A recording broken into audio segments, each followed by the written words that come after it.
I want you to visualize a map of the world, just a standard political map. Okay. Now imagine you have a red marker, a permanent one, and you start coloring. Right. You color in the United Kingdom, obviously. That part's easy. Sure, the small island to start. But then you sweep that marker across the Atlantic, and you have to color in all of Canada. A huge landmass. Then you jump down to the Caribbean, dotting all those little islands. You move to the southern hemisphere, and there goes Australia, New Zealand. And you're just getting started at that point. Not even close to done. You have to sweep up through the entire Indian subcontinent.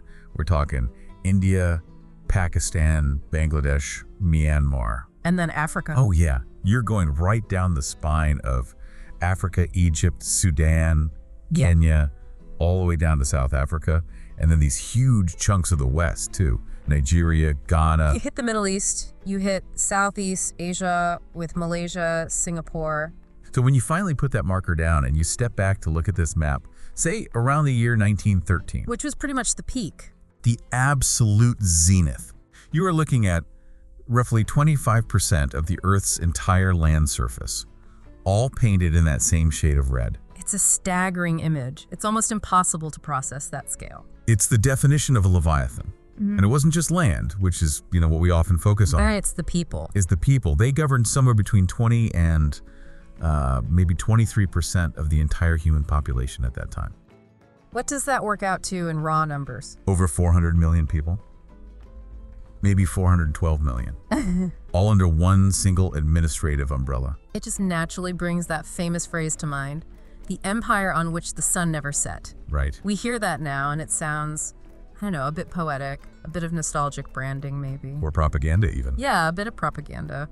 But the incredible thing our sources point out is that it wasn't a metaphor. No, it was a literal geographical fact. The expanse of the territory was so wide, so longitudinal, that at any given moment of the day, the sun was physically shining on at least one territory flying the Union Jack. So while it was, say, setting in India, it was high noon in parts of Africa, and it was rising over the Caribbean, the light literally never went out on the empire. Which begs the fundamental question of this entire deep dive. How? Yeah. How did a rainy, relatively small island nation off the coast of Europe, a nation that, frankly, has fewer natural resources than many of the places it conquered, how did it manage to control a quarter of the planet? That is the ultimate geopolitical puzzle, isn't it? Was it just that they had better guns and bigger ships? Was it just military might? Or was it some kind of historical fluke? Or was there something else? Yeah. Something more systemic going on? Because when you just look at the raw numbers, the math shouldn't work. Yeah. You have this tiny population in Britain controlling hundreds of millions of people, thousands and thousands of miles away. Exactly. And that is what we're going to try and unpack today. We're not just here to list dates and battles. Right. We've pulled together a whole stack of sources for this. Historical transcripts, a lot of economic data, definitions from colonial theory, all to try and understand the mechanics of this thing. We want to figure out the operating system of the British Empire. And to do that, you really have to distinguish between the ideology, which historians call imperialism. The idea of empire. Right, the drive for it. And then you have to look at the messy, on-the-ground physical practice, which is colonialism. And we have to examine the economic engines that funded the whole project and, of course, the cultural scars that are still very, very visible today. So let's start at the absolute foundation. Before we can even get to the redcoats or the tea trade, we have to talk about geography. Because, as our sources argue, the entire British Empire really starts with a little bit of geological luck. It starts with the very simple fact that Britain is an island. Which, on the surface, you'd think that's a disadvantage, right? If your goal is to conquer the world, wouldn't you want to be attached to the main landmass? Wouldn't you want easy access to the markets and armies of Europe? You would absolutely think so. But look at the history of continental Europe during this period. Take France or Germany or Spain. What were they doing for most of the 17th and 18th centuries? Fighting each other. Constantly. Yeah. And more than that, they were terrified of their neighbors. If you are France, you have to spend an absolute fortune building a line of forts along your border with the German states. Right, you need a massive standing army just to make sure the Spanish don't decide to roll across the Pyrenees one afternoon. Precisely. And every single dollar or franc that you spend on a border fort, on paying a soldier to stand there and watch the border. That's a dollar you can't spend on something else. Exactly. Britain didn't have that problem. They had a moat, The English Channel. the English Channel and the North Sea. Yeah. It meant that the likelihood of a casual land invasion was significantly lower. It's much harder to launch an amphibious assault than it is to march an army across a field. So they didn't need this huge, expensive standing army just to patrol a land border. Which meant that capital, both financial capital and, political attention, could be redirected. And it went straight into ships. It went straight into the Royal Navy. Yeah. This is what's known as the Blue Water Strategy. The entire British establishment, from the government to the merchant class, came to believe that their future wasn't in fighting over small scraps of land in Europe. It was in controlling the oceans. But it's not just about building more ships than the other guy, is it? I was reading about the financing behind this, and that really seems to be the secret weapon. That is such a crucial insight. It wasn't just about wood and canvas and cannons. It was about debt. Debt. Yes. Yeah. Britain developed a central bank, the Bank of England, very early on, in 1694. And they created this incredible system where the government could borrow huge sums of money from its own citizens at relatively low interest rates. So what are we talking, like 3%? Something like that, yeah. 3, maybe 4%. Meanwhile, France is scrambling to find lenders who are charging them 6, 7, even 8%. Why the difference? Trust. Because Britain was politically stable and had this moat, lenders saw it as a safe bet. They knew the government wasn't likely to be overthrown next week by an invading army, so they'd get their money back. That simple difference in interest rates meant Britain could afford to build a fleet twice the size of France's without bankrupting the entire nation. They financialized warfare. They did, in a way that their rivals just couldn't keep up with. It's a huge, often overlooked advantage. So the Blue Water Strategy creates this perfect feedback loop. You have the Navy to protect the trade. The trade generates immense wealth through taxes and tariffs. That wealth pays for an even bigger Navy. And the low interest rates from the Bank of England keep the whole machine perfectly oiled. So the strategic outcome of this is that they initially prioritized trade routes over just grabbing land for the sake of it. That's right. In the early days, they didn't really want to own the jungle. They just wanted to own the port at the edge of the jungle. If you control the sea lanes, you control the insurance rates, the shipping costs, and ultimately the price of all goods moving on the ocean. You're the gatekeeper. Now, we keep saying Britain, but in the very early days, Britain as a political entity didn't really exist. You had the Kingdom of England and the Kingdom of Scotland. And they were two very different and very often hostile nations. This is a part of the story that I think often gets glossed over, but our sources say it's absolutely vital. The empire only became truly British after the Acts of Union in 1707. And the catalyst for that union wasn't some sudden feeling of brotherly love between the English and the Scots. Not at all. It was a complete financial catastrophe, and it was caused by Scotland's own failed colonial gamble. The Darien Scheme. This story is just wild. It reads like a modern-day tech startup that gets $1 billion in venture capital and then just burns through it all in a single week. That is a perfect analogy. So it's the late 1690s. Scotland is looking south at England, which is getting incredibly wealthy from its overseas trade. And the Scottish nobles and merchants say, we want a piece of this. They want their own empire. Exactly. So they come up with this grand plan to establish a Scottish colony on the Isthmus of Panama. They would call the settlement New Edinburgh. And on paper, the location makes a lot of sense. You could control the overland trade route between the Atlantic and the Pacific. It's basically a precursor to the Panama Canal. A brilliant idea, but the execution was, let's just say, less than brilliant. What went wrong? Everything. First, they had to raise the money. The Scottish public went all in. We're talking about maybe a fifth, some sources even say a quarter, of all the liquid wealth in the entire nation of Scotland was invested in this one project. So everyone from aristocrats to merchants to regular people put their life savings into this. Everyone. They loaded up 5 ships with settlers and supplies and sailed for Panama. And when they got there, it was an absolute nightmare. They were completely unprepared for the tropical climate. Malaria, dysentery, fever. It just ravaged the settlers. The land was impossible to farm. And they had neighbors who weren't too happy to see them. The Spanish, who had claimed that territory for centuries, immediately besieged them. But the crucial blow came from England. King William, who was king of both England and Scotland at the time, actually forbade the English colonies in the Caribbean from trading with or helping the Scottish settlers. He actively sabotaged them. He did. He didn't want a Scottish trading rival. So the few survivors eventually came limping home, and Scotland was, for all intents and purposes, bankrupt. They had bet the farm and lost everything. Completely, utterly destitute. Yeah. And it's this economic desperation that brings them to the negotiating table with England. So England sees an opportunity. A huge one.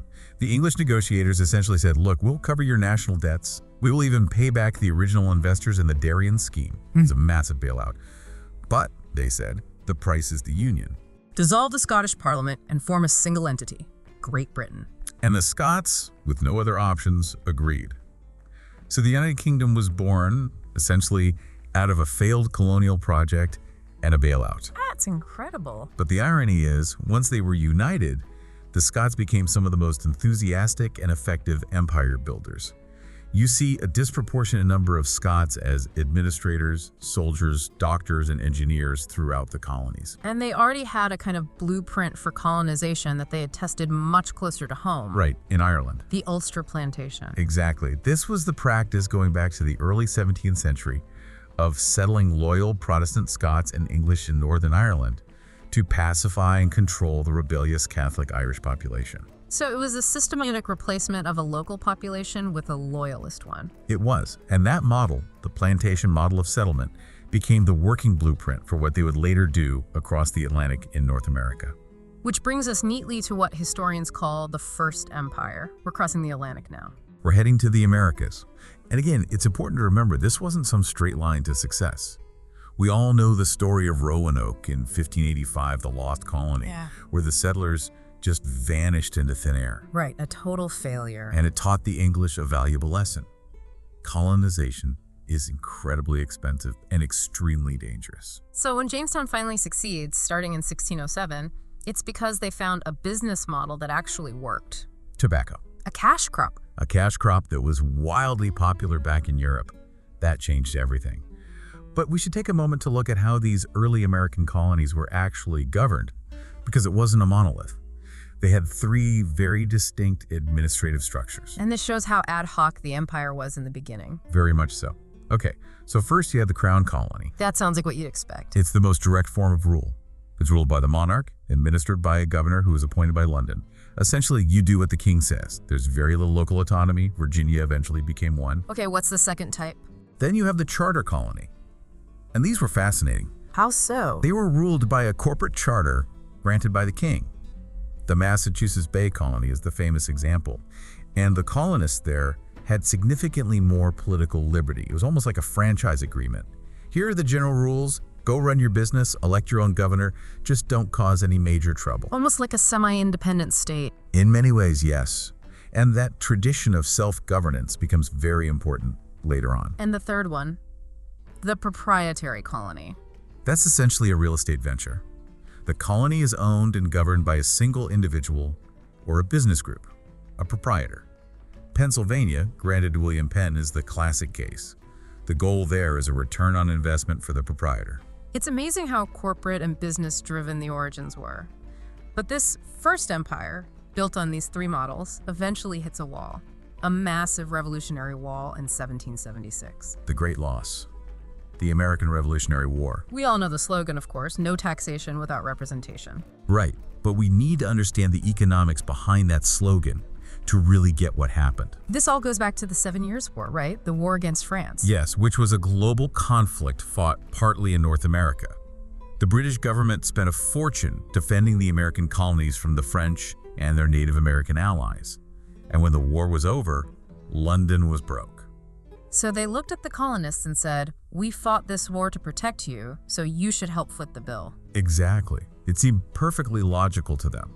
But the colonists, who had gotten very used to a high degree of autonomy, a policy of benign neglect, as it was called, were furious. They refused to pay up unless they got a voice in the parliament that was levying the taxes. And Britain just refused to give them that voice.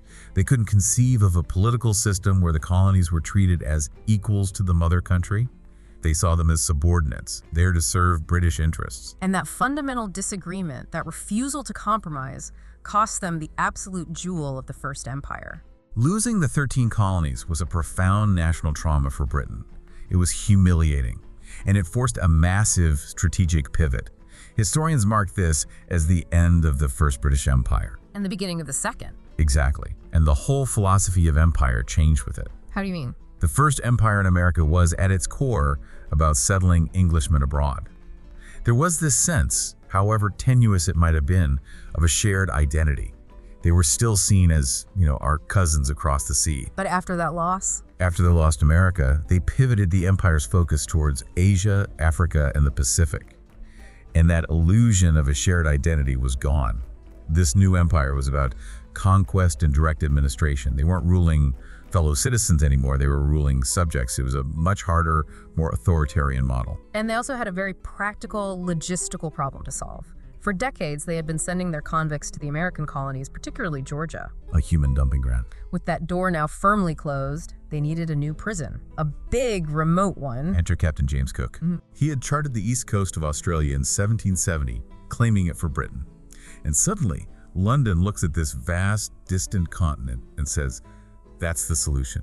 New South Wales becomes the new destination for the overcrowding in British prisons. It is just wild to think that the foundation of the modern nation of Australia was essentially a logistical fix for a prison crisis. It was. Utterly pragmatic.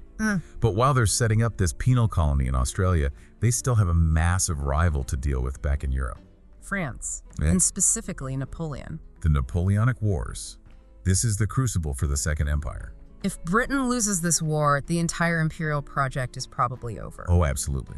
Napoleon controlled almost all of continental Europe. He was trying to strangle Britain economically with his continental system, forbidding anyone from trading with them. It was a fight to the death. But Britain won the single most decisive victory at sea, the Battle of Trafalgar in 1805. Lord Nelson, a national hero. What happened there? Nelson, through brilliant tactics, completely annihilated the combined French and Spanish fleets off the coast of Spain.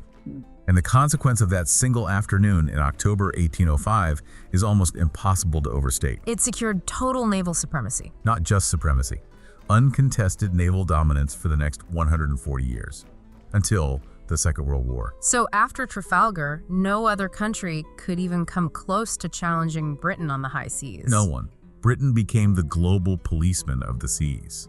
And that total dominance is what allowed the Second Empire to expand and explode in size over the next century. They could go anywhere they wanted, they could take anything they wanted, and no one could threaten their supply lines.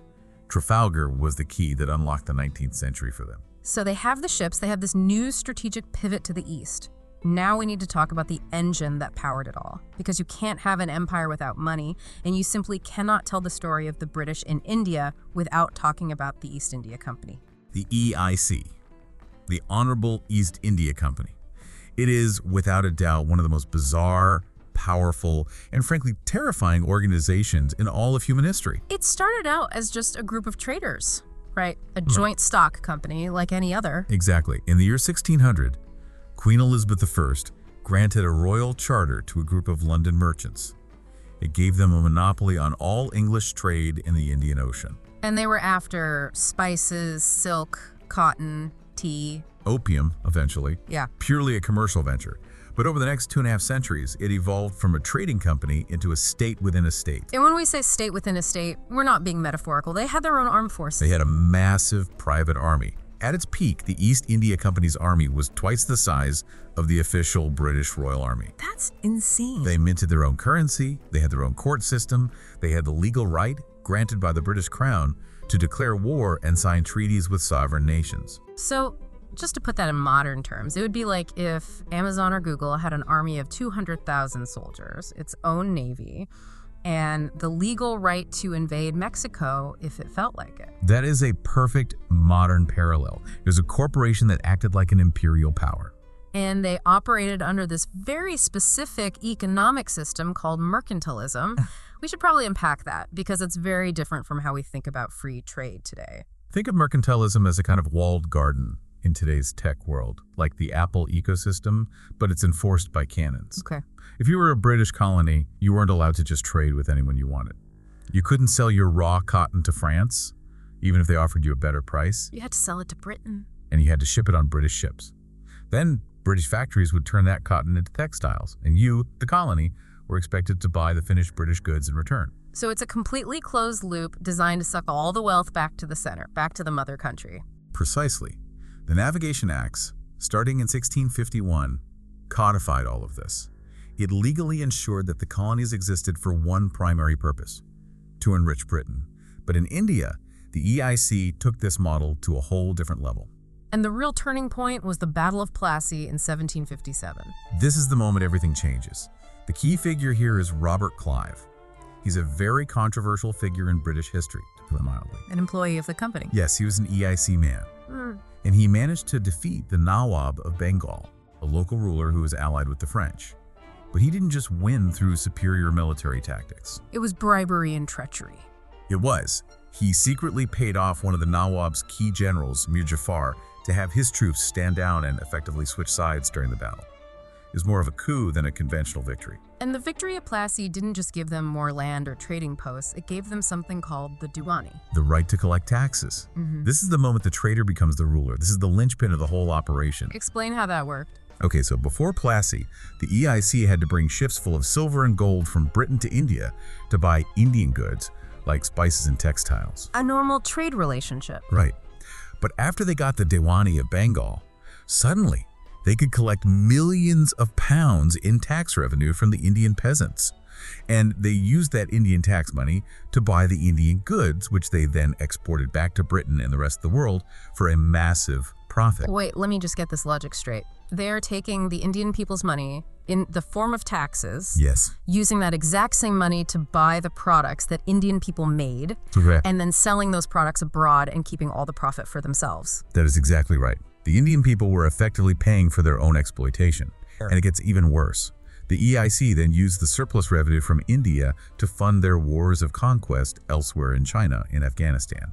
Indian money funded the expansion of the British Empire. We have some data here from the economist Utsa Patnaik that tries to quantify this economic drain, and the number is just. It stops you in your tracks. Patnaik's research is groundbreaking. She calculates that between the years 1765 and 1938, Britain extracted approximately $45 trillion in today's value from the Indian subcontinent. 45 trillion. It's a number so large it almost becomes abstract and meaningless. How can we even contextualize that? Well, you can see it very clearly in the global GDP data. In the year 1600, before the EIC really got going, Britain's share of world GDP was tiny, about 1.8%. Okay. India's share, on the other hand, was massive, about 22.5%. India was a global manufacturing powerhouse, especially for textiles. And by the time the British left in 1947, Those figures had almost completely reversed. Britain was one of the richest nations on earth, and India, after centuries of deindustrialization and extraction, was one of the poorest. that is the drain theory in brutal action. But you can't extract that much wealth and exert that much control without consequence. Eventually, the pressure cooker has to explode. And in 1857, it did. Spectacularly. The event known in Britain as the Sepoy Mutiny. As it's often known in India, the First War of Independence. A very different framing. The story we often learn in school focuses on the immediate spark, the new Enfield rifles. The greased cartridges, right? The story was that the paper cartridges for these new rifles were greased with animal fat. To load the rifle, a soldier or sepoy had to bite the end off the cartridge. And the rumor spread that the grease was made from a mixture of beef tallow and pork lard. Which would be deeply offensive to both Hindu soldiers, who consider cows sacred, and Muslim soldiers, for whom pork is forbidden. But that was just the spark, wasn't it? It is the spark that lit the fuse, certainly. But a spark doesn't cause an explosion unless the entire room is already filled with gas. And the gas was decades of accumulated resentment. Decades of it. The EIC had been aggressively annexing Indian states using legal tricks. They were seen as disrespecting local customs and religious practices, and they were promoting Christian missionary work, which made many feel their faith was under attack. The soldiers felt they were losing their caste, their religion, and their way of life. And when the rebellion broke out, the violence was horrific on both sides. It was a brutal, bloody, continent-wide civil war. You have these incredible figures who become legends, like Maharani Lakshmibai, the Rani of Jhansi. The Joan of Arc of India. A perfect description. The British tried to annex her kingdom using a policy called the Doctrine of Lapse. She refused to surrender. She raised an army and led her troops into battle herself, supposedly with her adopted son strapped to her back. an incredible image. She was killed in combat, but she became an immortal symbol of Indian resistance. But ultimately, the British, with their superior resources, managed to suppress the rebellion, and the aftermath changed everything in India. It was the end of the line for the East India Company. The government back in London looked at the sheer scale of the disaster and said, a private company can no longer be allowed to rule a subcontinent. It was too chaotic, too dangerous. So they were nationalized, in a sense. The government passed the Government of India Act in 1858. The EIC was dissolved, and the British Crown took direct control over its territories. Queen Victoria was later proclaimed the Empress of India. This is the official start of the British Raj. So now it's no longer a corporate enterprise, it's official government policy. And this period, the Raj, is where the debate about the benefits versus the exploitation of empire gets really heated. It's the most contentious part of the entire legacy, because on one side of the ledger, you have the tangible infrastructure. The railways. The British built the fourth largest railway network in the world in India. They built telegraph lines that connected the entire subcontinent, part of the global all-red line network that connected the empire. They established universities, a civil service, a unified legal system. The argument being they modernized India? That's the argument. But the counter-argument, which is very powerful, is who was all that infrastructure actually for? Right. The railways weren't primarily designed to help an Indian family go on holiday or visit their relatives in the next province. Not at all. They were designed with two main purposes in mind.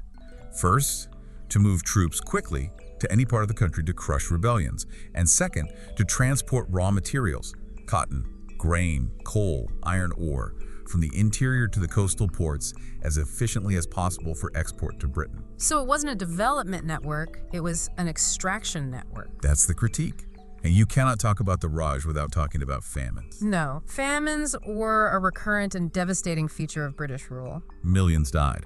The Great Famine of the 1870s, the Bengal Famine of 1943. And the criticism leveled by historians is that these weren't just natural disasters caused by drought. They were man-made, or at least massively exacerbated by British policy. How so? Well, during these famines, the British authorities often continued to export food and grain from India because it was profitable. They rigorously adhered to laissez-faire, free market principles, insisting that market forces would eventually solve the problem of food distribution. While millions of people were literally starving to death in the streets. Yes, it's a very grim duality. You have this service-level modernization, but it's built upon a foundation of deep structural exploitation. Now, while the Raj is cementing its control in India, the empire as a whole is still looking for new territory. We are now entering what historians call the imperial century, from roughly 1815 to 1914. Pax Britannica, the British peace. Which is a bit of a misnomer, isn't it? It's a very Eurocentric term. It was a period of relative peace in Europe. No major continent-spanning wars between the great powers for about 100 years. But on the periphery of the world. On the periphery, in the colonies, it was a century of constant, low-level warfare and violent expansion. And the biggest arena for this violent expansion was Africa. The scramble for Africa. This is where the world map really gets painted red. In the late 19th century, all the European powers suddenly realized that Africa was the last great uncolonized piece of the global puzzle. And they wanted the resources. Gold, diamonds, rubber, copper, ivory, you name it. The Berlin Conference in 1884 is the key moment here, isn't it? It is one of the most surreal and cynical events in modern history.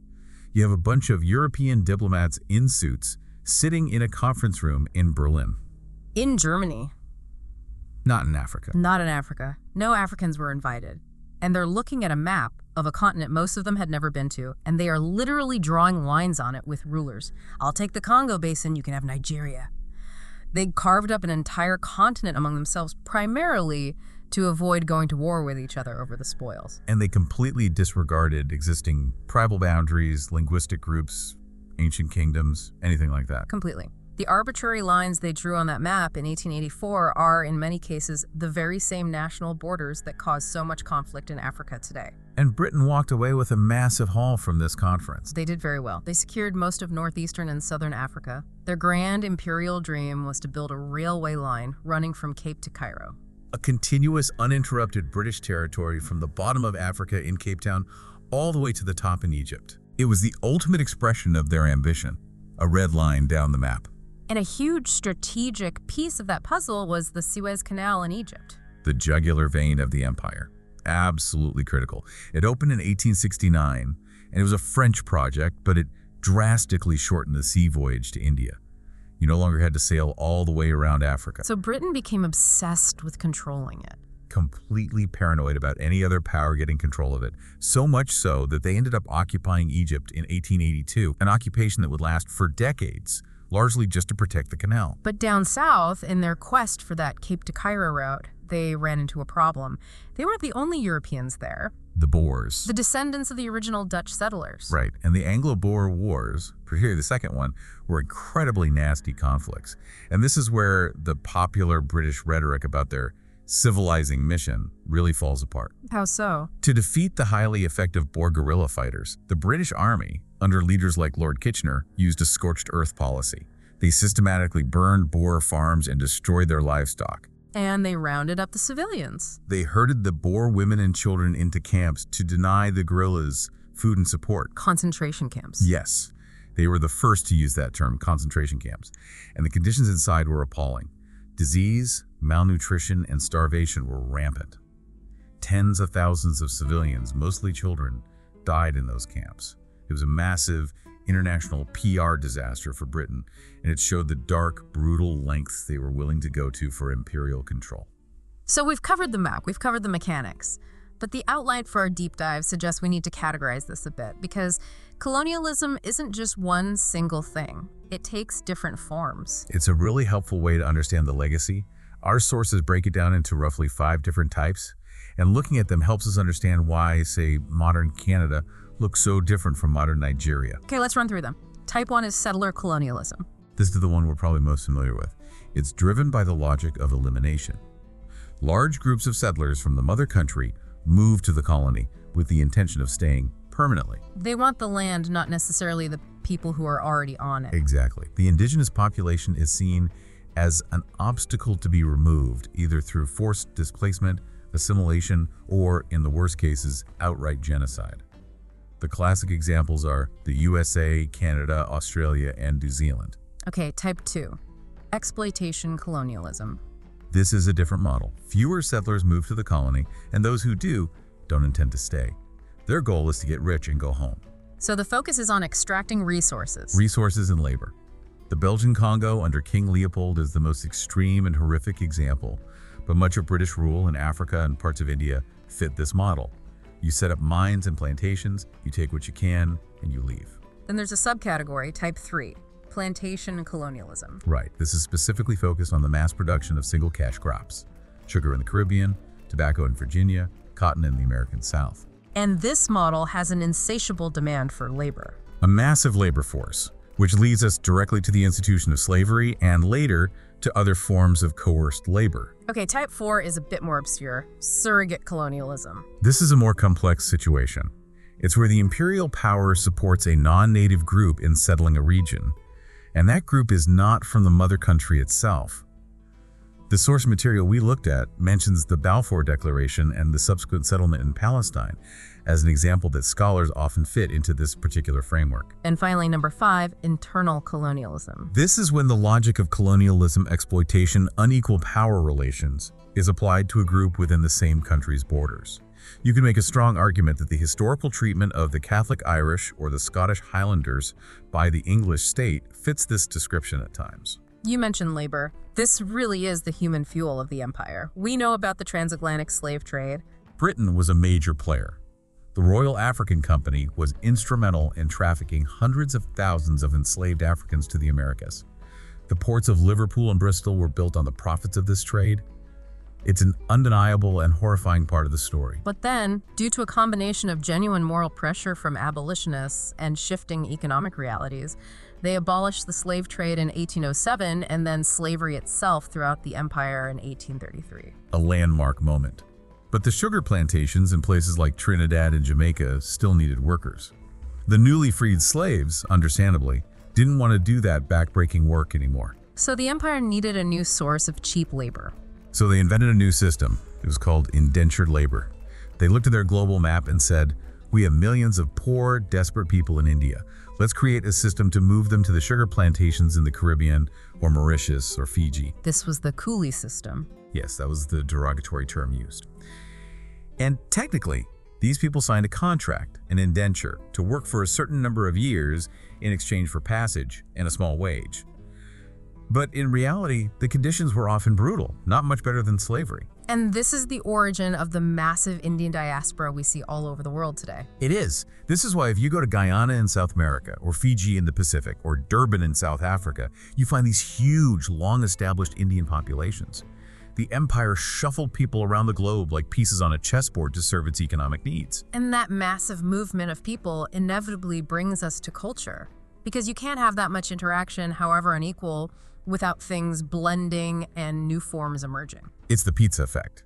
The culture gets exported, changes, and then comes back to the center in a new form. Architecture is a great visual example of this, the Indo-Saracenic style. Right, so the British in India, particularly during the Raj, wanted to build grand public buildings to project their power train stations, museums, government offices. But they realized that just building a standard Gothic cathedral in the middle of Mumbai looked a bit alien, out of place. Exactly.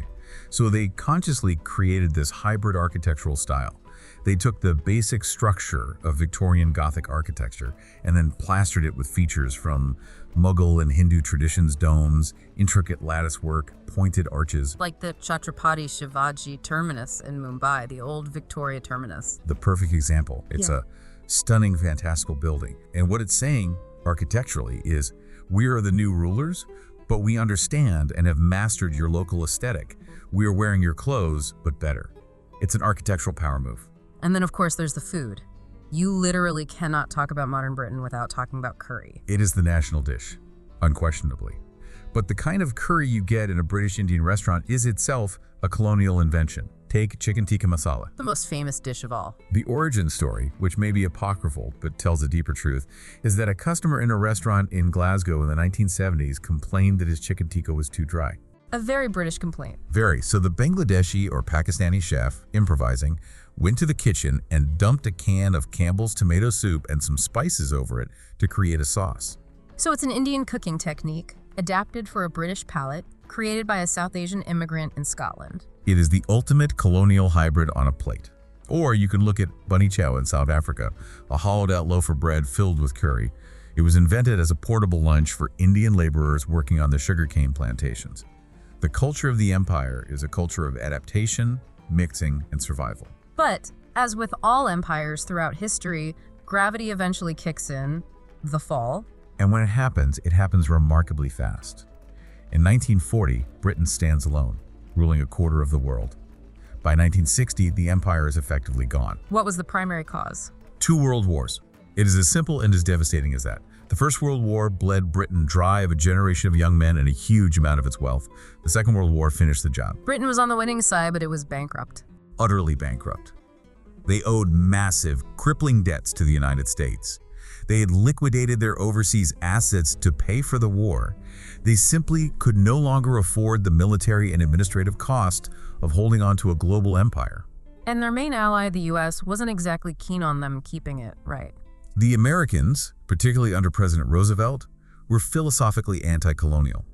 They wanted a post-war world of free trade and open markets, not closed imperial trading blocs. So Britain had no money and had no major geopolitical support to suppress the independence movements that were flaring up everywhere. The wind of change, as Prime Minister Harold Macmillan would later call it. And the first domino to fall was the biggest one of all. The jewel in the crown, India, in 1947. The partition of India. The British, under the post-war Labour government, realized they couldn't hold on. They decided to leave, but the exit was a catastrophe. In a rushed and poorly planned process, they agreed to divide the country along religious lines. Into Hindu-majority India and Muslim-majority Pakistan. They sent a British lawyer named Cyril Radcliffe, who had never been to India before, to draw the border, the Radcliffe Line, in just 5 weeks. And the result was utter chaos. The largest mass migration in human history. Somewhere between 10 and 15 million people. Muslims fleeing to Pakistan, Hindus and Sikhs fleeing to India, crossing these new arbitrary borders. It unleashed terrible sectarian violence. And the death toll. No one knows for sure. Estimates range from a few 100,000 up to 2 million people killed. It is a deep, traumatic scar that still defines the geopolitics of South Asia today. And after the trauma of partition, you then have the Suez Crisis in 1956. If partition was the tragedy, Suez was the farce. It was the final humiliating reality check for Britain. What happened? Britain, along with France and Israel, conspired to seize the Suez Canal back after it was nationalized by the Egyptian leader Gamal Abdel Nasser. But they did it behind the back of the United States. And President Eisenhower was not happy. He was furious. He essentially threatened to crash the British pound by selling off the UK's currency reserves if they didn't withdraw immediately.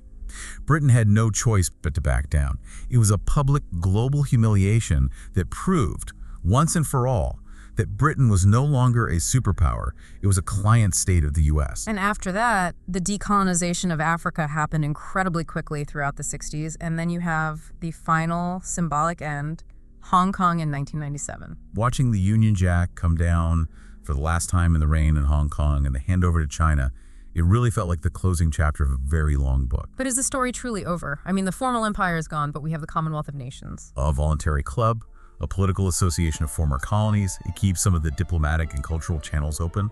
And Britain does still hold on to 14 overseas territories.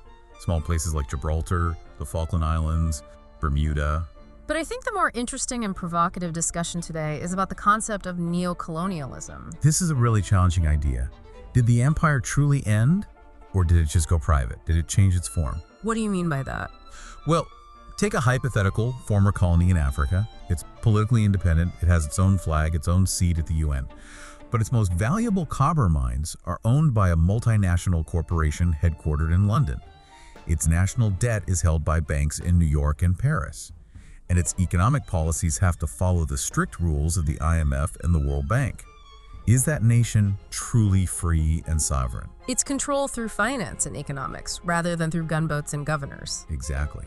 The fundamental mechanisms we talked about earlier, debt, unequal trade relationships, resource extraction, many critics argue that those are still in place. They're just operated by corporations and international financial institutions now, under the much friendlier banner of globalization. And in a strange twist, the empire has also come home to Britain itself. Modern Britain is a microcosm of the empire. After the Second World War, there were massive labor shortages. So the British government actively invited people from the colonies, from the Caribbean, from India, from Pakistan, to come and help rebuild the mother country. The Windrush generation is the most famous example. So the streets of London or Manchester or Birmingham today reflect the old map of the empire from 1913. The writer Ambalavanur Sivanandan had a famous phrase for it: "We are here because you were there." You cannot separate the history of modern, multicultural Britain from the history of its empire. The two are completely intertwined. It's just such a legacy of duality, isn't it? On the one hand, you have the creation of global trade networks, shared language, common legal systems, detailed maps, railways. And on the other hand, you have economic extraction on a scale that's hard to imagine. You have famine, displacement, slavery, and the creation of political instabilities that are still playing out today. And that is why we study it. Not to glorify it, and not just to condemn it out of hand, but to understand the very architecture of the modern world we live in. You can't understand the conflict in the Middle East, or the Kashmir dispute, or the economy of the City of London, or race relations in the UK without understanding the empire. It's the ghost in the machine. It really is. So here's the final thought we want to leave you with from this deep dive. We started this conversation by imagining coloring in a map with red ink. Today, that political red ink is mostly gone. But in a world of global finance, soft power, and pervasive cultural influence, has the sun actually set on that influence, or is it just shining through a very different, perhaps less obvious filter? That's something to think about the next time you check your 401k portfolio or order a chicken tikka masala.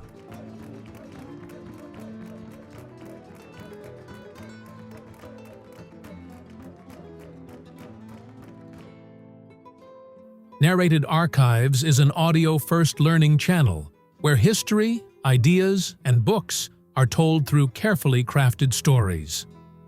Subscribe to our channel.